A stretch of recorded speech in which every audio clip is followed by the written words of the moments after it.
Bien, ahí veíamos un poco que evidentemente en parte de la sociedad todavía está esto de hay que sufrir al principio.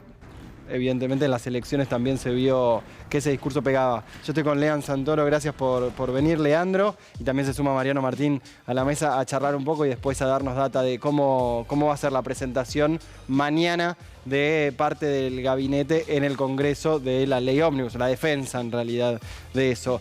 Bueno, veíamos recién en el combo, todavía hay esto de se necesita una inflación del 30% para estar mejor. Evidentemente esa parte de la campaña de Milei todavía se sigue defendiendo por parte de los que lo votaron. Es que pasó muy poco tiempo, Darío. Es lógico que la gente que lo votó con esperanza siga teniendo ilusión.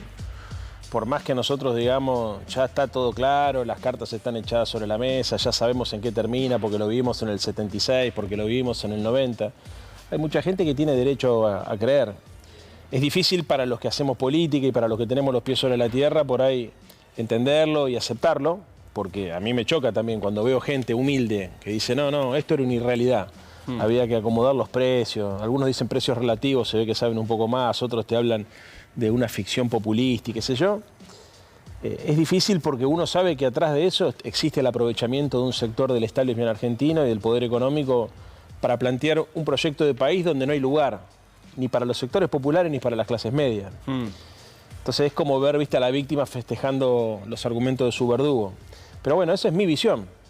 Y la verdad es que uno lo peor que puede hacer en este caso es tratar de proyectar sus propios valores, su lectura de la realidad en los demás de manera imperativa. Tal vez los pueblos tienen que pasar por la experiencia, aunque nos parezca insólito, de volver a ver un gobierno neoliberal que desregula la economía, que endeuda, que hace mierda a la industria. ¿Qué querés que te diga? Y hay que acompañarlo. Sí, hay que acompañar ¿qué? A la gente. A la gente. Ese que vos estos días decías, claro, no porque tenga legitimidad el gobierno no se puede, o hay que dejar que sea. No, por supuesto. A ver, yo creo que son dos cosas, hay que entender los roles, ¿no? Yo voy a decir lo que pienso, de bien a las encuestas o de mal. Pues me formé toda la vida para esto, soy un militante popular y tengo perfectamente claro qué pasa en un país cuando vos desregulás la economía de esta manera, cuando vos abrís las importaciones y desregulás todo. Lo tengo perfectamente claro.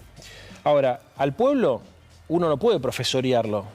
A mí esos dirigentes políticos que vienen y todo el tiempo están profesorando al pueblo, no en el debate político en el Parlamento, donde es lógico, viste, a ver qué sabes vos, qué sé yo, cómo confrontamos argumentos, sino la lógica de pararse del pedestal para decirle al otro, ¿te das cuenta que yo tenía razón? Eso me parece que nos hace perder vínculo con la sociedad. Yo creo que hay que acompañar a la gente y tratar de ser comprensivo con aquellas personas que todavía tienen ilusión, aunque para nosotros sea difícil de aceptarlo. ¿Se entiende? Sí. Lo que no significa que en el Parlamento no tengamos que decirle a los responsables de esto que están haciendo un desastre en la Argentina, pero ya sabemos cómo termina.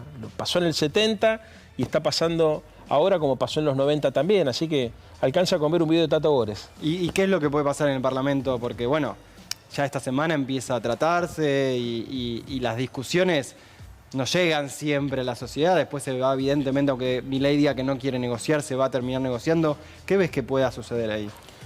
Bueno, yo creo que ahí va a haber dos debates. El debate de fondo que vamos a tratar de impulsar nosotros sobre cuál es el modelo de país que se consigue con este tipo de política. Y va a haber un debate que va a tener mucho que ver con el resultado final, que va a ser el debate por las formas.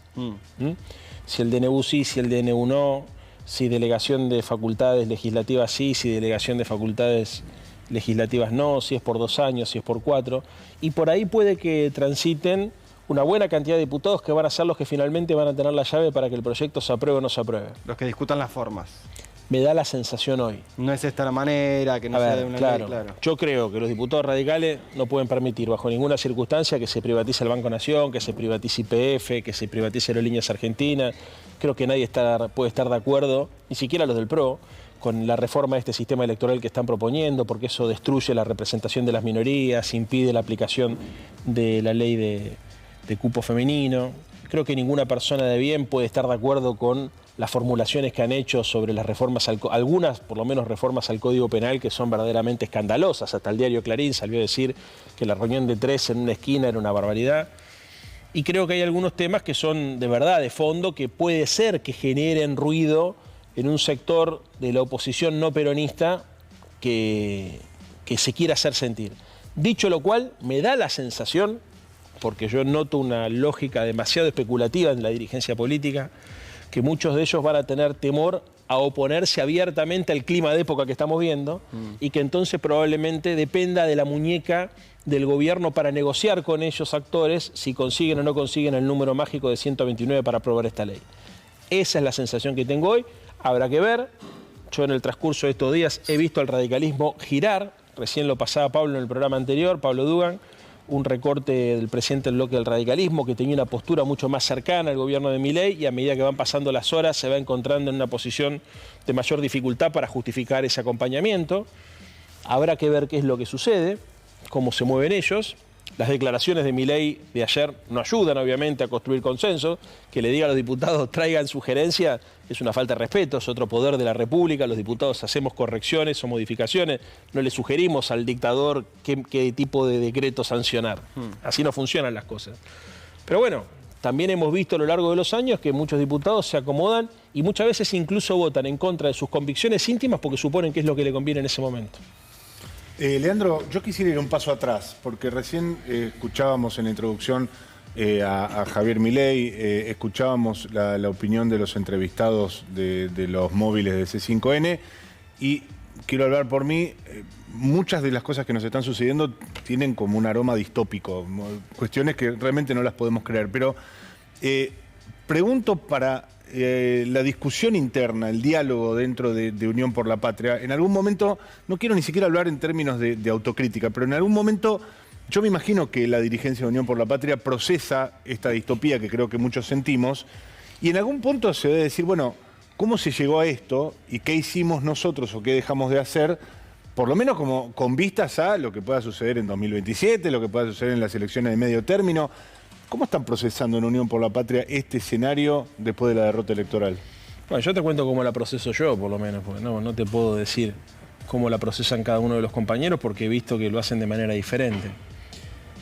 La política argentina no tiene espacios orgánicos para dar estos debates. Y creo que eso es un problema.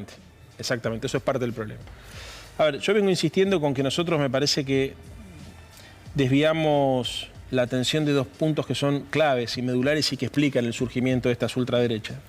En primer lugar, me parece que había que haber hecho una reflexión más profunda acerca de qué significa tener un Estado presente, ¿no?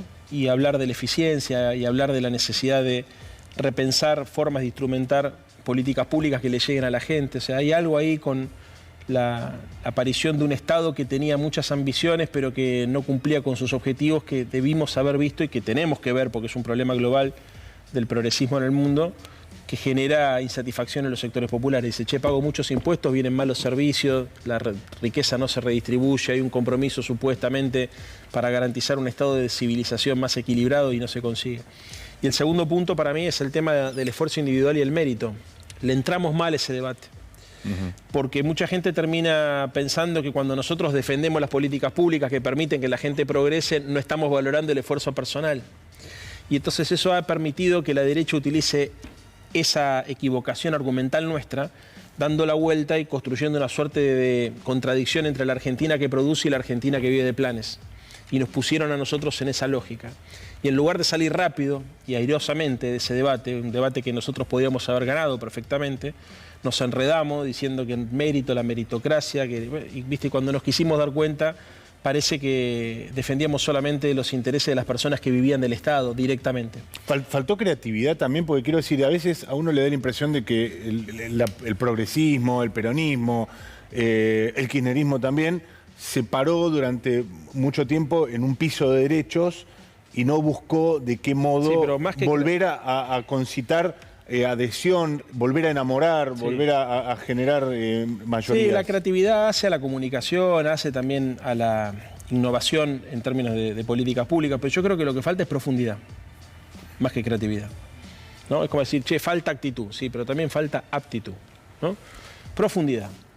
Si nosotros creemos, como creemos, yo sigo creyendo, obviamente, que el Estado tiene que cumplir un papel en la redistribución del ingreso y hay que repensar los instrumentos. Si nosotros creemos, por ejemplo, que una sociedad justa es una sociedad con movilidad social ascendente, entonces me parece que tenemos que ser conscientes que la gente tiene que percibir que lo que el Estado y la sociedad hace está equilibrado y se corresponde con el sacrificio que esa persona hace. Cuando eso se empieza a romper, y te digo que ha pasado en todo el mundo, porque vos escuchás, por ejemplo, los debates de Trump en los Estados Unidos y decían que no gane Biden, porque los demócratas aplican políticas públicas que benefician a los extranjeros, que terminan cobrando del Estado más de lo que cobran los trabajadores norteamericanos. Lo escuché si no lo podés creer. O sea, yo estoy seguro que por ahí muchos que me lo están escuchando ahora dicen, no es una exageración. De ninguna manera. Los planeros. Exactamente. Te lo juro por Dios. Es una cosa insólita. Insólita. Los tipos construyeron una narrativa que además es global, ¿no es cierto?, que apunta a la movilización de las pasiones bajas del ser humano, que trabaja sobre la fake news, que trabaja sobre los prejuicios. O sea, toda la estructura de prejuicios de la cultura occidental está bien expresada en el ideario libertario liberal, que se expresa de distintas maneras en los distintos países del mundo, pero con una coincidencia increíble a la hora de formular, por ejemplo, ejemplos. Sí, me quedé pensando en esta crítica, o Mariano usaba la palabra autocrítica, de, bueno, ¿qué reflexionamos, decías, desde Unión por la Patria, qué es el Estado? Y para adelante, porque tiempo de reflexiones hay, de hecho, vos decís, no reflexionamos, pero se reflexionó un montón, se discute un montón, sos un tipo que está discutiendo de política seguro un montón, sí. Así que no es que no hubo instancia de sentarse a charlarlo, pero ¿qué viene? ¿Qué puede venir? ¿Cómo vienen esas instancias a concretarse, a materializarse en esa comunicación que decís que falta para contarle a la sociedad qué otra alternativa hay a lo que viene? A futuro, pensando en futuro, ¿dónde se puede también, para que sea una... Perdón, Darío, y también te agregaría si va a ser más colectivo esto, porque la verdad que uno puede celebrar que individualmente Leandro aborde esta problemática, la discuta, la ponga en el ojo público, pero uno no percibe que los principales accionistas de lo que fue la experiencia de Unión por la Patria en el gobierno lo estén haciendo en el mismo nivel. Uno de los principales problemas de la política argentina es que la vanidad y el narcisismo sobredetermina las relaciones políticas y personales. Y no es que pasa con la primera línea, no es que las primeras figuras son las que no se bajan del pedestal.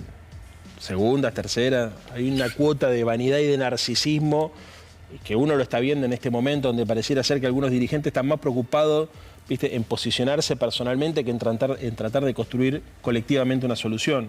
Y esto me parece, no voy a hacer nombre, pero porque además creo que cualquier persona que comete este error se puede rectificar y puede trabajar para lo colectivo rápidamente. Segundo, creo que hay un debate sobre el poder. Mirá, yo tengo una diferencia con algunas voces de mi espacio que plantean soluciones frente a lo que está pasando, básicamente porque percibo hace mucho tiempo que hay un sector importante de la sociedad que nos tiene mucha bronca. Así como nosotros le tenemos mucha bronca al electorado que lo votó a Milei, hay un sector del electorado importante que le tiene mucha bronca al kirchnerismo o al panperonismo o al peronismo. Y tengo la sensación que es imposible estabilizar cualquier proyecto político con este nivel de bronca y de resentimiento. Que se necesita una reconciliación.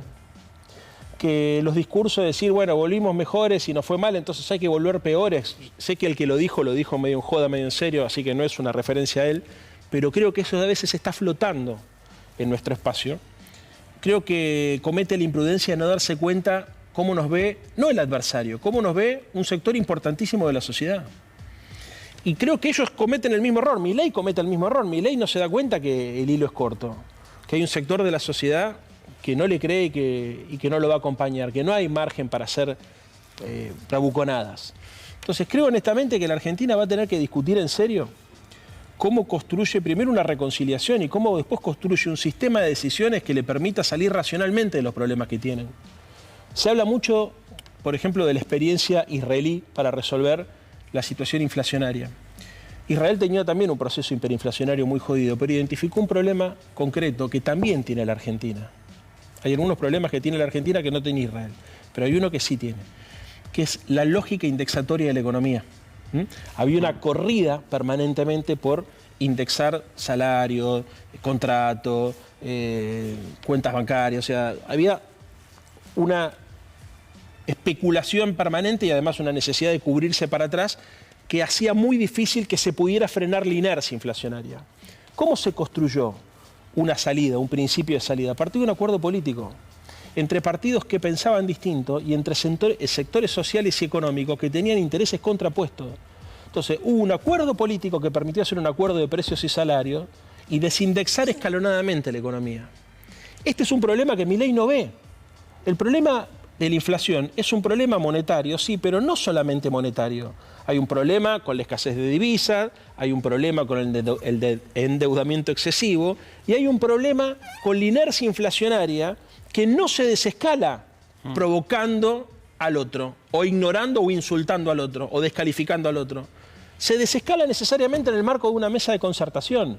Entonces yo creo, cuando te decía, veamos que hay un sector de la sociedad que lo peor que le puede pasar es que gobierne el otro sector, por un lado, y por otro lado, veamos también que tenemos un problema con las expectativas que tenemos sobre la economía y sobre la sociedad, que nos obliga a tener que avanzar hacia un proceso de reconciliación, tal cual lo plantea Lula en Brasil. Lula es el primero que dice, yo antes de darle de comer al pueblo brasilero, tengo que reconciliar al pueblo brasilero, porque con esta fractura es imposible, por eso dio las señales que dio de apertura hacia los tipos que lo habían metido en cana. Sí.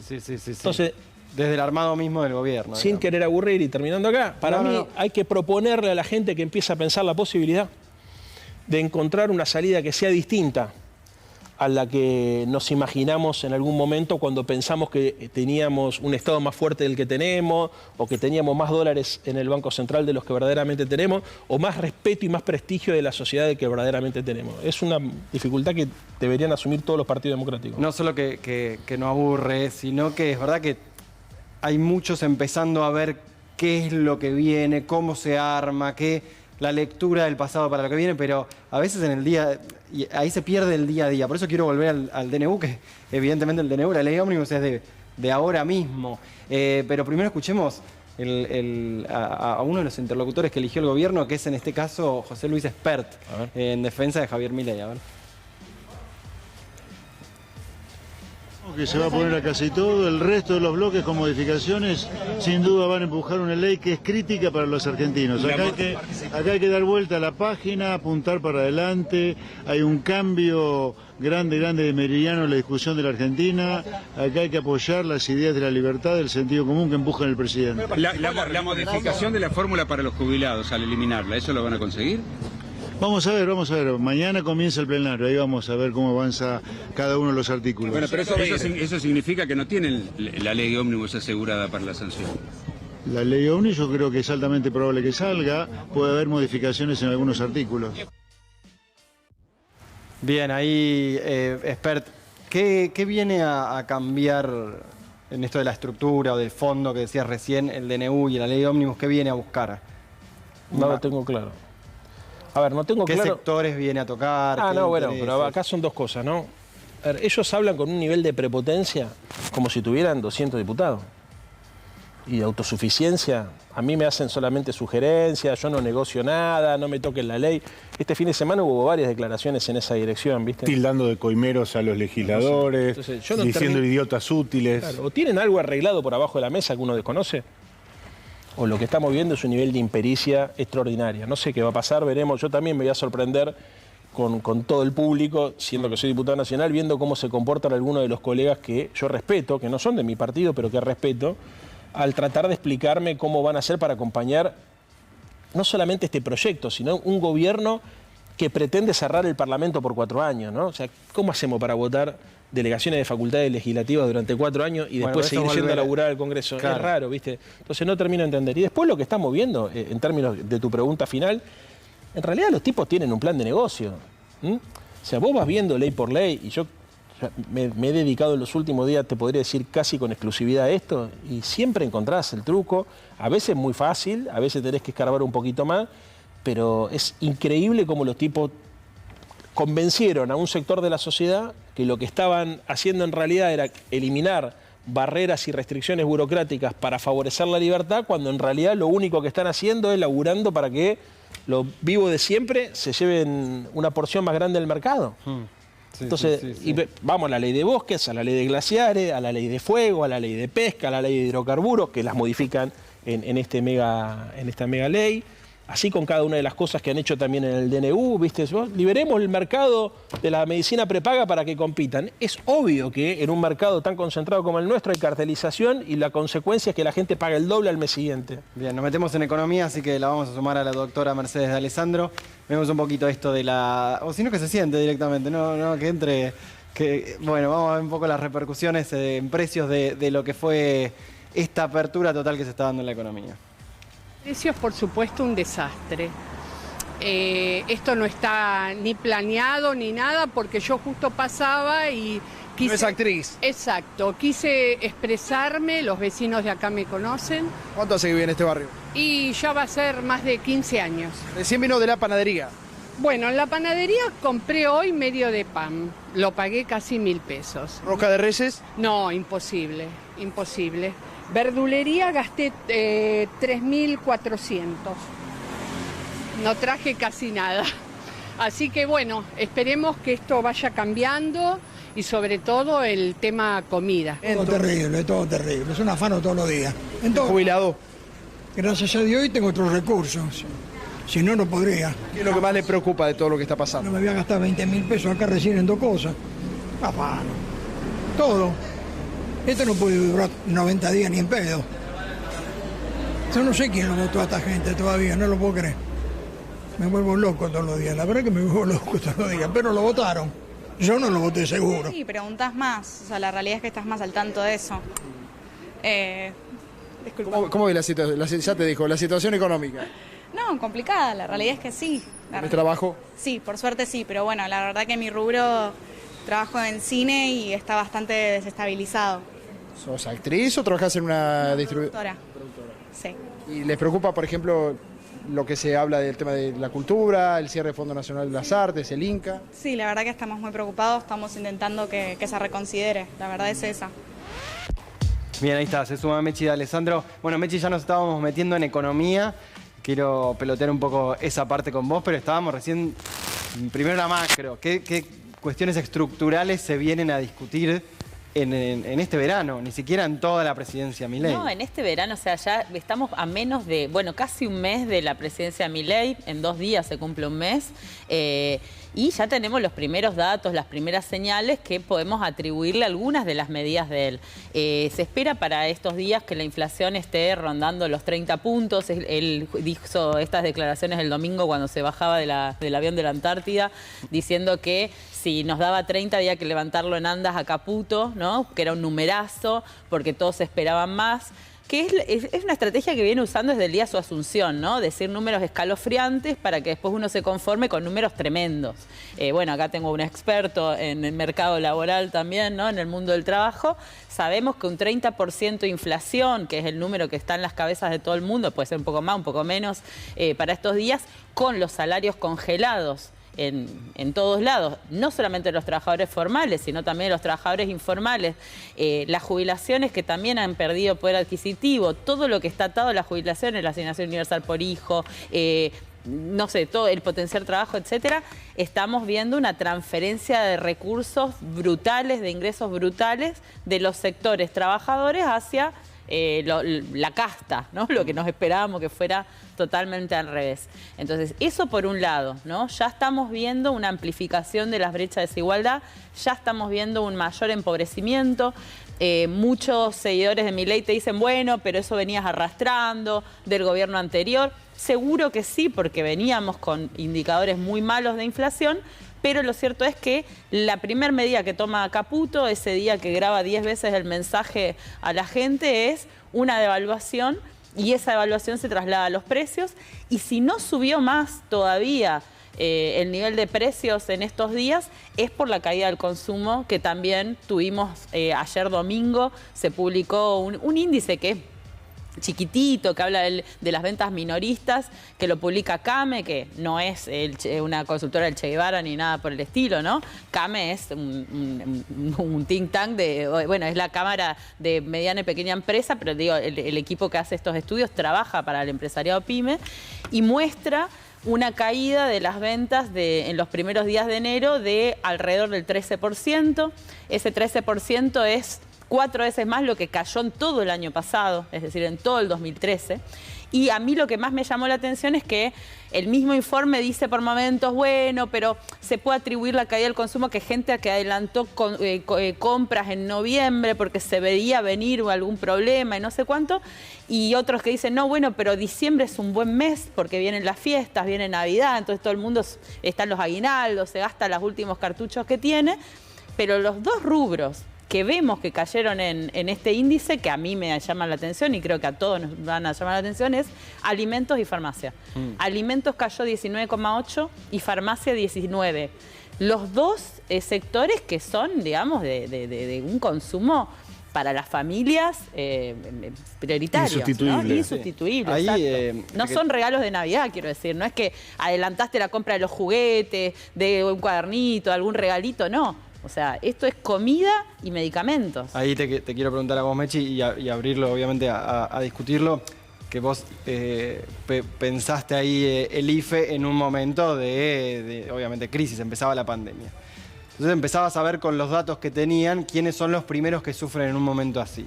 En una caída importante del poder adquisitivo como se está dando en este verano, en esta primera estocada del Plan Milei, ¿quiénes son los que realmente van a sufrir? No digo en términos generales, obviamente, los trabajadores, eso, pero ¿dónde están esos, vos me dirás, esas industrias que quedan muy atrasadas? No sé, ¿quiénes son los que realmente la van a padecer? El núcleo que más va a padecer esto son los hogares que están a cargo de mujeres con niños y niñas pequeños que tienen el mayor problema de ingresos, que hoy tienen la asignación universal por hijo, que se le ha dado un refuerzo a la asignación universal por hijo, pero que igual ese refuerzo ha quedado muy por detrás del aumento de precios y además cuya canasta de consumo está orientada a la comida, a la alimentación. Sí, sí. A la alimentación, a la vivienda, a vestimenta, a transporte, todos sectores que vemos unos aumentos muy fuertes. Entonces,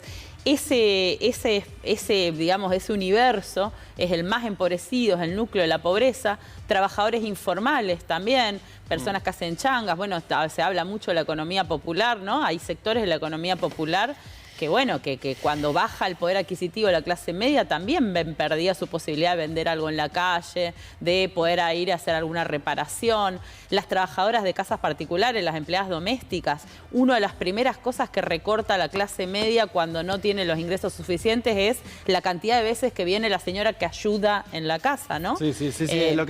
Hay mucho de esto de lo que más va a sufrir es la clase media, en realidad no. La clase baja, la que más sufre. Ahora quiero que vayamos al tema CGT porque empieza a discutirse también mucho, o empieza una discusión de temas salarios, pero ¿de dónde salen después? Si están estos sectores, son los que más van a sufrir al principio.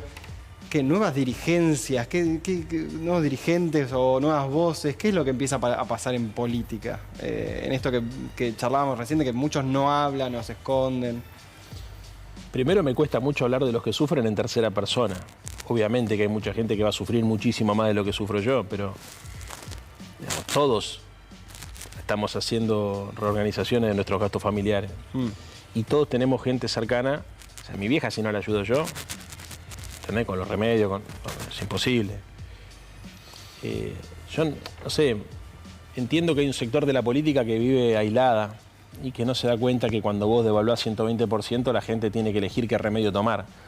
A mí no me sorprende. Yo sabía que esto iba a pasar. Lamentablemente tengo que decirte, obviamente lo advertimos en la campaña, pero tampoco, como te decía recién, nos vamos a poner a profesorear. Ahora creo que lo que hay que hacer es acompañar a todo el mundo y los que estamos en política tenemos la obligación de tener muy presente el sufrimiento de todos los sectores populares.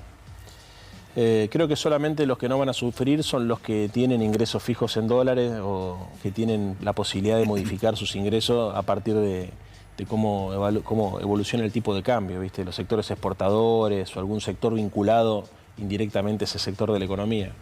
Pero después todo lo que tenemos ingresos fijos, los que tenemos ingresos en pesos, ni hablar los trabajadores informales y los que van a perder el laburo, que es lo que más me preocupa, la van a sentir en la piel, la vamos a sentir en la piel, de distinta manera, pero la vamos a sentir todo porque la sociedad donde el que tenés al lado no puede morfar, por más que vos tengas para morfar, es una sociedad de mierda donde vos no podés sentirte feliz. Es muy difícil sentirte bien si el que tenés al lado... No, obvio, pero sí empieza esta lectura de... Lo veíamos. ¿Qué pasa con la clase media? ¿Qué pasa con la clase media? Te tocan la prepaga, es un problema enorme, ¿no? 70% va a acumular en los próximos 2 meses. Te tocan el colegio de los pibes, es un problema enorme. Te tocaron la nafta, es un problema enorme. Te tocan los seguros, es un problema enorme. Los salarios están quietos y bueno, son los que van a ver más rápido la necesidad de tener que hacer ajustes sobre los servicios que dan el confort en la vida en las ciudades. Los intereses de la tarjeta de crédito. Entonces, todo el está sistema pasando financiero. eso. Ahora, mi preocupación, ¿sabes cuál es? Vos decías, bueno, ¿cómo surge una alternativa a esto? Yo creo que acá hay dos debates. Hay un debate de contención y de acompañamiento y hay un debate de corte intelectual. O sea, me parece que hay un problema con la izquierda o la izquierda democrática. La izquierda, cada vez que me meto en este terreno sé que es difícil porque compañeros dicen, no, la izquierda no existe más. Para mí sí, hay como... Las ideas se siguen organizando en dos campos, ¿no? Con un centro, pero hay una izquierda, una derecha, un centro izquierda, un centro derecha. Y creo que la iniciativa política que ha tomado la derecha en la Argentina y en el mundo llevó la discusión muy a la derecha al punto tal que la centroizquierda o la izquierda democrática no encuentra argumento ni línea para poder conectar con la sociedad, más que describirle lo que la sociedad ya está viviendo. Uy, mirá, está pasando esto, está pasando lo otro. Sí, en eso que decía Leandro, a mí me parece que es interesante lo que dice, porque nosotros acá estamos describiendo, ¿no? Te van a tocar la preparación, todas cosas que la gente ya sabe. Ahora, lo que, pensando, ¿no? En esto que veníamos charlando, yo creo que lo que no sé, lo que también nos trabajaron en la cabeza es que es el único plan. Claro. Pareciera que es la única alternativa, ¿no? Hay que hacer esto porque Milei lo dijo en todas sus alocuciones. Si no me dejan hacer esto, volamos por el aire, vamos a una crisis de magnitudes bíblicas, viene una catástrofe, una hiper, etcétera. Y la verdad que no, Lo que tenemos es que nos ha costado construir esas alternativas políticamente, llevarlas adelante, pero si miramos para el costadito, un poquito arriba en el mapa, tenés a Lula que acaba de promulgar un impuesto a los ultra ricos con el que va a recaudar 6.000 millones de dólares. Nosotros tuvimos un impuesto a las grandes fortunas, se votó en el Congreso de la Nación, Leandro participó de eso también. Tuvimos el ingreso familiar de emergencia, como decías, que es una forma de también contener el efecto de una crisis en los sectores más vulnerables y más postergados. Se podría también pensar en un montón de regímenes impositivos para mejorar la recaudación y hacerla más progresiva en vez de estar recortando el gasto como propone el gobierno de Javier Milei. Entonces digo, y esto por decir dos, tres cosas, se habla de los regímenes de promoción industrial y no se está discutiendo Tierra del Fuego, se habla de la casta. Y yo me pregunto, ¿qué casta se vio afectada por ahora con respecto a esto? La casta de los supermercadistas y los distribuidores de alimentos, que la levantaron en pala desde que empezó la pandemia hasta ahora, mientras la gente se moría de hambre y las ollas populares estaban ahí tratando de hacer rendir 2 paquetitos de fideos. Estos tipos la levantaron en pala. Hoy tienen en los DNU también aumento de precio, todas cosas que los benefician. Las telecomunicaciones lo mismo. En el mundo se está discutiendo un impuesto del 15% para las telecomunicaciones y acá se está regulando para que Elon Musk, que lo felicita a Milei día por medio en Twitter o se tiran flores, se quede con nuestra industria satelital. Tenemos las farmacéuticas que hoy le estamos desregulando todos los precios. Digo, hay sectores que ganaron muchísimo dinero, que ganan mucho dinero, que van a seguir ganando dinero, que son parte de esta casta y que se está llevando todo ese beneficio que los demás están sufriendo con estos arreglos que decía Leandro, de estar tocando un poquito el centavo y ayudando a mamá, papá, a quien sea. Ahora, perdón, yo quería retomar una cosa que decía Darío recién. Bueno, cómo se ponen al frente las dirigencias opositoras o cómo se reestructura la oposición. Y hace un ratito me decías, bueno, vamos a hablar más tarde sobre CGT. Yo querría marcar como un episodio histórico, o por lo menos un signo distintivo de época, que estoy tratando de hacer memoria rápidamente. Por primera vez, te diría, en mucho tiempo desde el retorno de la democracia, hoy la bandera la está tomando la CGT, que no había sucedido durante el gobierno de Alberto, que no había sucedido durante el gobierno de Mauricio Macri, que solo ocasionalmente y de manera episódica sucedió durante los gobiernos de Carlos Menem. Me parece que hay un signo distintivo, por lo menos en estos primeros días de Javier Milei. Uno podrá decir, fue producto de la torpeza propia de Milei de no tender un puente, fue producto de un despertar del sindicalismo más tradicional de la Argentina que no nos tenía acostumbrados a este tipo de reacciones. Una reacción que a muchos nos sorprendió de determinar un paro de actividades a los 44 días de gestión de Javier Milei, una segunda movilización que será seguramente mucho más masiva ese mismo día, el 24 de enero, al Congreso de la Nación, luego de la que hicieron días atrás a tribunales, la multitud de presentaciones judiciales, es decir, hay un escalonamiento de acciones que yo honestamente no había visto en muchísimo tiempo de parte del sindicalismo. Ahora, así como te digo que percibo una vocación de ejercicio del poder como oposición de parte de la CGT, lo que no percibo es la construcción a partir de ese ejercicio de un nuevo liderazgo. Es decir, me resulta muy difícil ver que de esta CGT surja el liderazgo que en 2025 vaya a dar un batacazo en las elecciones o que en 2027 pueda alumbrar un nuevo candidato presidencial. Pero insisto, me parece que es un fenómeno muy llamativo porque muy circunstancialmente y por primera vez en muchos años se pone el sindicalismo más tradicional a la vanguardia de la política. No tendría por qué ser es el rol de la CGT, digamos. No, pero digo, en general, cuando vos no... a ver, hay una norma, no quiero hablar de normas de la política delante de Leandro, que sabe muchísimo más, pero se supone que los espacios que no llena uno, los llena otro. Y si hay un momento donde hoy la política no está ofreciendo ese tipo de respuesta, aparece este sector al que nadie tenía en planes, Pasan varias cosas. Es la primera vez en la historia que quieren aplicar una reforma laboral por decreto, ¿no? Y que van tan a fondo con una política económica que destruye el empleo. En segundo lugar, los liderazgos son importantes, pero de ninguna manera es lo que determina un proceso histórico. De ninguna manera. Yo creo que es un grave error suponer que un liderazgo de corte mesiánico como el de Milei se le puede contraponer la aparición de un nuevo tipo de liderazgo mesiánico, pero de signo ideológico inverso. Los procesos históricos que llevan a finales felices son los procesos colectivos. Y en esos procesos colectivos surgen liderazgos en las luchas.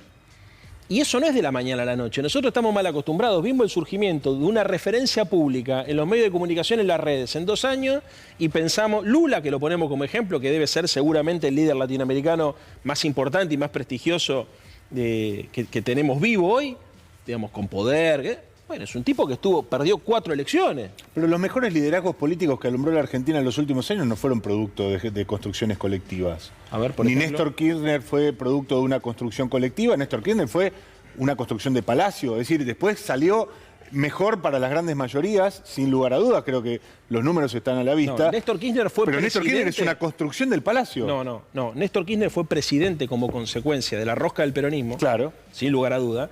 Pero el liderazgo de Néstor Kirchner de ninguna manera se dio solamente en términos personales. Si hay algo que se dedicaba a hacer el tipo, yo no tuve la suerte de conocerlo, pero tengo la suerte de ser muy amigo de alguno de sus amigos, era dedicarse a hablar y a juntar, a rosquear con todo el mundo, pero lo digo como algo positivo. O sea, el tipo hablaba con todos los intendentes, con todos los diputados. A mí me contaba el Cuervo Larroque. Eso no es la calle, sigue siendo el palacio. A mí me contaba el Cuervo Larroque, por ejemplo, en su momento, que el tipo se ocupaba, y Heller me contaba lo mismo que le pedía del otro lado, de formar a los pibes. Había una concepción del movimiento social, cultural, y creo que, de hecho, se pudo construir una organización juvenil muy importante como la Cámpora, digamos, que fue producto, entre otras cosas, de una concepción de la política en términos gregarios y colectivos. Y la bronca del tipo, del tipo, en más de una oportunidad, era que justamente no pasaba lo que él se hubiese imaginado que tendría que haber pasado, que era que los cuestionamientos a él vengan desde su propia organización por izquierda, desde el sector juvenil. O sea, esto se planteó. Entonces, ningún proceso histórico se construye con los líderes son siempre la consecuencia de un proceso que va de abajo hacia arriba y que son profundos. Por eso, Lean, les preguntaba, ¿dónde está apretando el zapato más? Porque es ahí donde van a salir, está bien, se fueron a Kirchner, ¿no? Un liderazgo muy grande, pero sí dirigencias que sean las próximas en discutir qué es lo que viene o al menos en defender. Pero lo que pasa es que también estamos frente a un fenómeno que es raro, que es la disolución de la sociedad.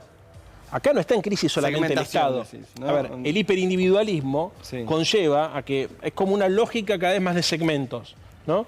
El concepto de pueblo, que es un concepto que yo creo que sigue estando vigente, pero hay que construirlo. No es que se da por definición. Igual acá ahí yo pensaba... Cierro con esto.